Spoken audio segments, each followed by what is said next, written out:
Hey guys, I am DM Zone. This is Gamers Oasis. Let's get into it. In this video, I'm going to talk about Greyhawk, Supplement 1 for Original Dungeons & Dragons. There were 4 total supplements. This was the first one. It was done by Gary Gygax and Rob Kuntz. But let's go ahead and get into what this book is not before I go any further, and then I'll dive back into what this video is. So, Greyhawk, the supplement, is not Greyhawk, the city, the state, the country. Even though Gary Gygax was the creator of Greyhawk, just like Arneson was the creator of Blackmore, neither one of these books were about their home game. It was more about expanding the game and doing corrections and additions to the game to make it a more rounded and well playing game than talking about their specific areas. With time, I'm sure they would have gone into it. But looking at it from their perspective, I'm not sure people in 1975 would have known what Greyhawk was. It just was a name. Now, with our historical mindset and our perspective, we're able to know what all Greyhawk was and what Blackmore was. So what does it bring? Well, it brings some glimmers of hope and inspiration from what probably was Gygax's game. It gives you some insight into his mind of how he ran the game and how he ran his world. He picked 2 classes that seemed to be very important to him that he wanted in the game. One was one that was probably in his home game.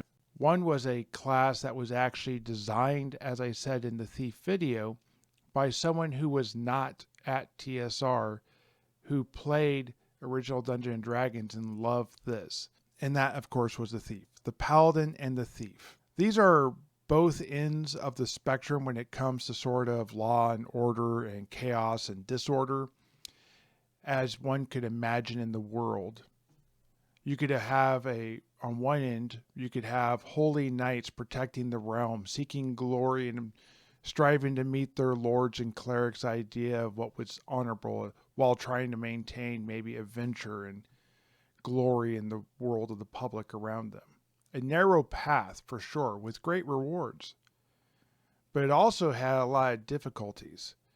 It was not as free to think and act as maybe a fighter would be. On the other end, you have the Thief. It could greatly assist a party in a dungeon. It could aid in the traveling through a city, navigating certain things while concealing and stealing things potentially from the party at the same time. For sure, it could be lawful, but it wasn't necessarily designed to be lawful. And while it could be helpful, oftentimes people played it as a little bit selfish and greedy. This dichotomy of playstyles fit nicely in with the characters and the classes that were already there. And I think it reflected well what his game was like. For those who have read the future books of Greyhawk, I think this starts to describe elements of what you see in Greyhawk. And that maybe while being a more complete idea of what Greyhawk was in 1975, it uses this as sort of the foundation or the roots to build upon in the future. So the last bit of housekeeping this book has is that the 3 core rule books, how they were titled, is kind of transferred into this, with the men and magic, the monsters and treasures, and the underworld and wilderness being 3 separate sort of areas that it kind of goes through. I'm going to kind of maintain that as I discuss this book in general. So what was so good about this book? Why was it so important? And how would I use it in my game? One of the reasons why this is a more complete version of the game is not just because it adds this many more pages, but it's taking what was there and it's refining and clarifying and doing some corrections. One of the things that it made an adjustment to is statistics. So in 1974, the basic concept was this was coming off of a war game. A lot of Napoleonic games were being played. Chainmail is one of these games that started to add a little bit of a fantasy to it. But on that, you're dealing with 400 miniatures per side, per se. you're not going to actually have 400 miniatures. You're probably going to have 40 or 50 miniatures, and each one's going to count as like 10. And that's how this works. So if you're tracking 400 soldiers, you're not going to really probably even have stats, let alone each individual soldier having personality in their own stats specifically. So when you move it into a roleplay game, you're not going to jump into a fully fledged high fidelity type of what each stat means. You're going to have to go somewhere in between to help wargamers understand what you're doing, I guess, like a transition, shall we say. And when you go from the 1974 core rulebooks to the 1975 Greyhawk, this change happens again, and the stats become more detailed, as you would find in pretty much any futuristic game. You're going to find this kind of level of detail moving into the stats. Some stats were better done and were closer to what I feel like are perfectly statted than others. We'll get into that specifically. So what makes a good stat? Well, simple stats lack the ability for depth difference.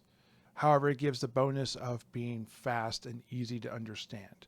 When you start to add depth into it, for example, like to hit, to damage, chance of opening doors, and etc., those type of things, it starts to become more complex, which makes it slower, which means that you really need to be dealing with less people or creatures or these type of things when you're doing that. When you start to add some difference to it, for example, I would use the fighter in strength versus the thief in strength. While both can be 18s, the fighter gets percentile strength and the thief does not. So therefore, there is a big difference between even the classes and how they relate to the statistics than even between the statistics in 1974 and the statistics now. The statistics in 1974 basically make sure everything was between 3 and 18 with very little modifiers. In Supplement 1, and I know I've kind of gone back over this a lot, it has the same range, but there are significant bonuses. I've already done a whole video talking about the improvement of stats, so I won't go over all that here. You're going to hear me say this a few times. There are some clarifications I did in that video talking about how we do more with Constitution. I'd also change probably the way intelligence is worded and probably give some extra love to wisdom and leave basically charisma basically where it is because it was already so good. One of the things we're going to come back to when I talk about the Paladin class is how it's kind of odd that the Paladin class is basically within the stat of charisma. But that's just sort of a formatting thought process that I don't know they used ever after that. So it didn't really work for me. Speaking of some of the characters and classes, I think it's worth talking about this, even if it's brief, about the difference between experience and the additional progression levels. I'm going to have some slides go by as we do this. So now you have magic users who can go up to detail levels of 22, clerics that can go up to detail levels of 20, and the thief who goes up to like a 14. And then from there, it basically gives you an idea of how it would progress. I feel like it'd been nice if they would have taken the thief, which is one of the faster leveling classes, higher, but I understand not everything may have been fully known. So it's sort of an odd choice to have these two literally a page or so apart from each other. In Greyhawk, Mr. Gygax wrote this with his longtime friend Rob Kuntz. Rob Kuntz actually did a lot of stuff with Blackmore as well, with Dave Arneson, but him and Gygax were actually really good friends for a long time. And they kind of poked fun at the way they did XP back in 1974 Dungeons & Dragons with 100 XP per hit dice as being sort of a Monty Hall system. Though they didn't necessarily call it Monty Hall, I'll have that little poking fun part as I'm talking about it here. The new system they use, which I talk about in the XP video that I've already done, is on a different table, and it kind of has like set numbers, and then it has a variable which is based upon how many abilities it has. Now, not every ability is worth the same. There is some adjustment to it. Some of them being more deadly, like a Gorgon, for example, definitely is a more deadly thing than maybe like an improved jump or a little bit more stealth. Now, they talk about just doubling it, and I think that works. I think it's a very quick way of doing it, and as far as XP systems, which have been all over the place this entire time in the last 50 years, this is not a bad way of doing it. So imagine, if you will, in strategic review, they have sort of a different way of doing this. The creature level is going to be the numerator, the top number of a fraction, and the character level is the bottom number, the denominator. Now, if you could imagine that a 5th level monster was going up against a 10th level fighter, for example, you'd only get half XP or 50% because you're one half, or the creature is one half the level. Now, if you're running into, like, let's say 1 fighter versus 5 goblins that happen to be 5th level, well, that's probably, due to the attack multiplier, the fact that they get 5 attacks around, it's probably worth more XP. And they don't really get into that, but I feel like doubling or tripling the XP or maybe some other variable would make sense. However, I do believe that in most situations like that, the fighter would actually just be overwhelmed. Another thing that they actually go into in Supplement 1 Greyhawk is they start to go into things like NPC XP sort of expectations. So they don't believe that NPCs should be able to retain as much knowledge or gain as that of a PC. So they say that 50% of the XP given to the NPC should only be retained, essentially. However, this does mean that your characters, your NPCs, your torchbearer, for example, could actually level up and become henchmen in the future, which I think is pretty awesome. This also is in reference towards a sort of payment you pay them. Also should have some sort of XP value because you do get money, you do get XP based off the gold value of things that you're doing. I personally have a little spin on that where I break it to they get a portion of the XP total, since that's not really something the party can separate out, unlike gold, which they can decide to give out. But I would have that split an additional time. So if you have 4 party members, because you have a fighter, magic user, cleric, and a thief, the 5th character would be the torchbearer. Now, I would also have NPCs count 3 to 1. So you could have a torchbearer and 2 porters, and that doesn't take away a 6th spot. That still counts as the 5th person. However, if you then had a guard for your camp, that would be the 6th person. Now, you might as well go and hire 2 more guards, giving you a total of 3 guards, and that would count as your 6th person. Now, they don't count if they're not there, but if you're inside your camp and you get attacked, then they're going to take away your XP, if that makes sense. However, your property is more guarded and potentially safer. In one of the last videos I did, I talked about the additions to alternative combat. This would be weapon versus armor type. In that video, I talk a lot about the alternative combat system, which this is designed for. I talk about some of the other things with the chainmail systems and why it's not designed for that. I'm not going to get into that here. There's also the addition of improved hit points that would be found based upon this. This is because it comes from a war game and things are moving farther and farther away from chainmail. They even start to take into consideration the size of the target, and in Supplement 2, when I get to that one in the future, it'll actually start talking about hit locations and the shape and the type of creatures it is. So this is a system that's going to continue from here. So for example, like a serpent is a different shape than maybe a bipedal human or a quadruped horse. So therefore, when you're fighting it, you have a chance of hitting it in certain places easier or harder, depending on what you're trying to do.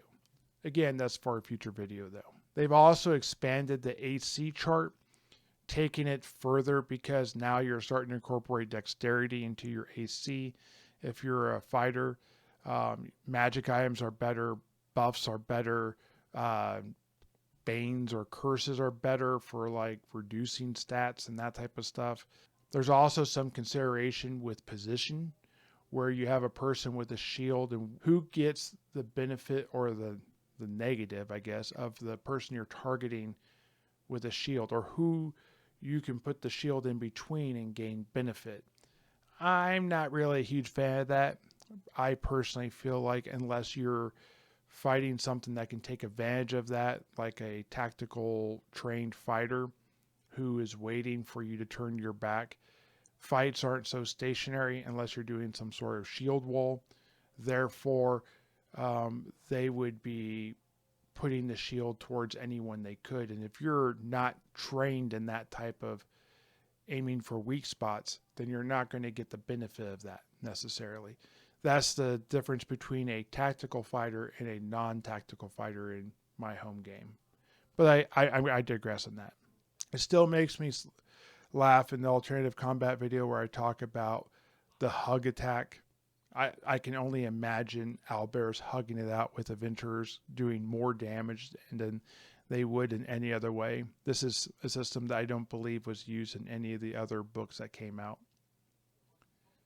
I talked about additional hit points, and I'm going to talk a little bit about both variant damage and variant hit points. You can see here that fighters now have a D8 hit points, magic users now have a D4 hit points. In the 1974 rules, everyone had a D6 and they were very static. This is one of the differences they made in the statistics of creatures or the monsters. And how many hit dice you get versus you just get to be a plus after that.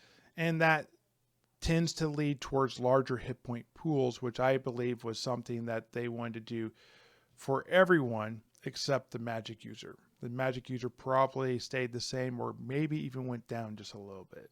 Speaking of magic users though, the reason why they didn't get so much love is they got 8th and 9th level spells. They also got a heap of 1st through like 7th level spells too. And they weren't the only ones. The cleric then got 6th and 7th level spells where they would reach their max.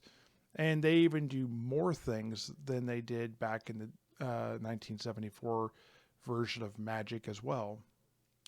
So there's so many clarifications and corrections that were made in Supplement 1.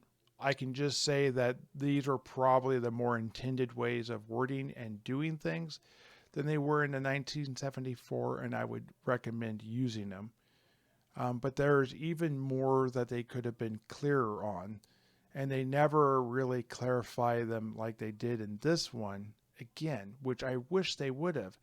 They kind of used strategic review in Dragon magazine and didn't waited for the Holmes edition revision when they wanted to make those big changes. I talk a lot about the changes and the adjustments to spells in my spell videos. I'm going to have the 1st through 3rd level spells for everyone but the Druid and the Psionist and the Illusionist, hopefully by the end of this December. So that's a lot of videos if you don't know. So keep looking for a video if you want to know specifically about a certain spell. But I have literally a whole spell book worth of spells that you can go and read how they were in this version of Dungeons & Dragons already on my channel. There's also a massively expanded magic item list, and I do not want to go and get in there either. I'm going to talk more about magic items and the specifics and the detail and what level they're considered and this type of stuff in a future video. So look for that one coming out hopefully fairly soon. There's also the expanded monster list talking about new types of monsters that were added, which then has new wandering monster encounters because you have all these new monster types. So many points of detail and this type of stuff were added to this section. Again, I would just not be doing the book justice by trying to talk about it in what's going to be already a very long video. Let me go ahead and say this though. There are some things that are very pop culture, things like animated furniture, trolls riding purple worms. Maybe you know some movies that might have been out at this point in time that could reference this, or books. And then there are some other things that were just more interesting, like doors that you had to be a certain alignment, or you couldn't be a certain alignment to cross through, or skeletons that could throw or hurl their fingers at you and then they would reappear in their hand at the end of the turn. So that skeletons could have a slight inkling of intelligence maybe thrown in there, and more than a base level creature. So, what is my thoughts on this book? Well, I think it's a very important book, and it is one of the 3 books I would use in addition. I'm just going to kind of let the cat out of the bag a little. I believe the 2 most important supplements for sure are Supplement 1 and 2. These really do bring important parts to the game. Not everything. I've talked about some of the things I'm not a huge fan of already. But for the most part, I kind of feel like everything in this book has at least some value. And definitely all of it was good. I'll get into the other books when I get there. But the least important of the books is going to be probably Eldritch Wizardry. I like the Illusionist. I like the Druid. However, we have a Cleric. We have a Magic user. They can technically learn the same spells. I would like to see more difference between those 2 for it to be its own individual class. But we'll talk about that when I get there. Anyways, guys, is there anything I missed? Is there anything that you feel like I should have brought up? Maybe I'll talk about it in a specific video moving forward. Let me know in the comments down below and tell me what I got right and what I got wrong. Thank you. Have a great day, and I see you guys in the next video. Bye.